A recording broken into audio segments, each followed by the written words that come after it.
berita sampai kepada kita bahwa di Perancis nama Rasulullah Shallallahu Alaihi Wasallam dihinakan. Dalam Al-Quran sudah jelas tentang orang-orang yang seperti itu. Jika itu dilakukan orang Islam pun otomatis dia keluar dari Islam. Abillahi wa ayatihi wa rasulihi kuntum tastahzi'un. Apakah kepada Allah, ayatnya, Rasulnya kalian mengolok-olok? La ta'tadhiru qad kafartum ba'da imanikum. Jangan cari-cari pembenaran atau cari alasan kamu sudah kufur sesudah beriman. Ini dalam Al-Quran disebutkan seperti itu. Dan kalau memang kita cinta kepada Rasulullah Sallallahu Alaihi Wasallam, kita melakukan pembelaan kepada beliau. Jadi kita di dalam Islam ini diajarkan untuk dilarang untuk marah, tapi juga diajarkan marah.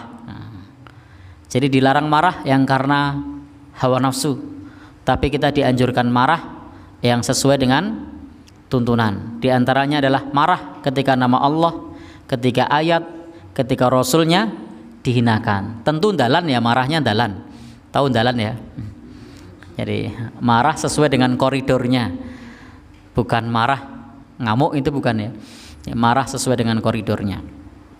Maka kalau kemudian bagaimana sikap kita, Bapak Ibu, ikhwan dan akhwat yang berbahagia yang dirahmati Allah, hukum asal berjual beli kepada orang kafir itu boleh.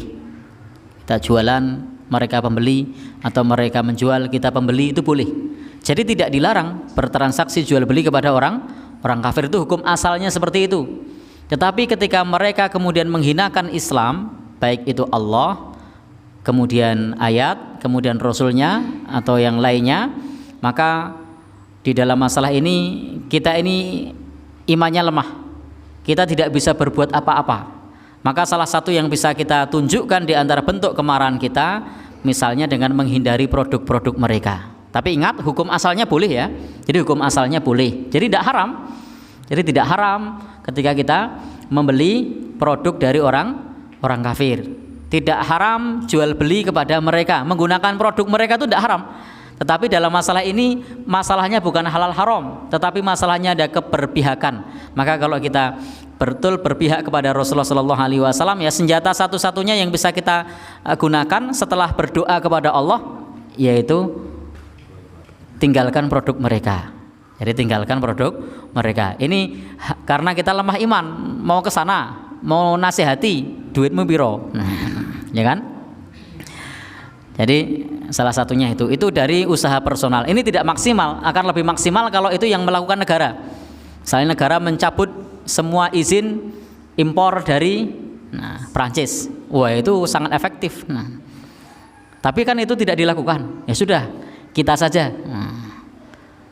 Sehingga Bapak dan Saudara yang berbahagia yang dirahmati Allah Subhanahu wa taala, tapi itu tidak efektif kalau tidak diikuti kesadaran secara kolektif. Jadi boikot itu baru efektif kalau ada kesadaran kolektif, kesadaran secara bersama-sama untuk meninggalkan produk tersebut, itu akan menjadi senjata yang efektif. Tapi tanpa kesadaran kolektif, itu akan ditertawakan oleh orang. Saya pernah melihat suatu saat di satu tempat, itu ada sejumlah anak muda yang membawa poster tulisannya boikot produk Israel. Waktu itu saya masih ingat.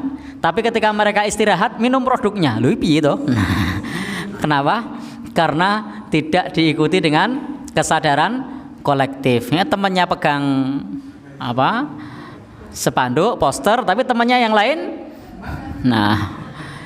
Maka harus ada kesadaran kolektif. Atau kalau tidak, justru ini adalah wilayahnya para pengusaha. Pengusaha yang impor itu tidak usah impor. Atau wilayah negara, cabut izinnya, selesai. Sehingga itu menjadi efektif. Tapi kalau secara personal, maka harus ada kesadaran kolektif. Tanpa kesadaran kolektif, kita ngomong-ngomong boikot, ya tetap saja yang lain membeli. Sehingga begitu ya. Kalau kita mau melakukan itu konteksnya adalah konteks wujud marah kita karena Rasulullah Shallallahu Alaihi Wasallam dihina. Tapi hukum asalnya itu boleh bertransaksi, berdagang kepada orang beda agama, tidak dilarang. Jadi silahkan kalau mau beli HP yang diproduksi oleh siapapun boleh, mau pakai aplikasi dari siapapun boleh. Tetapi ingat, dalam konteks memboikot tadi adalah bentuk kemarahan kita, bentuk keberpihakan kita. Itu kalau mau dilakukan, monggo, itu boleh. Dengan catatan kita harus juga turut mengedukasi masyarakat. Karena kita sering mengatakan produk Prancis untuk diboikot misalnya, tapi kita sendiri tidak ngerti produk ini apa toh. Awake dhewe tahu nganggo apa ora? Ya kan kita sendiri tidak tahu. Terus apa sing arep diboikot? Jebulane mendino ngombe. Ya, jebulane mendino tuku. Ternyata samponya pakai, ternyata pasta giginya pakai, ternyata apa? Nah, dan seterusnya. Jadi produk-produknya kita sehari-hari pakai.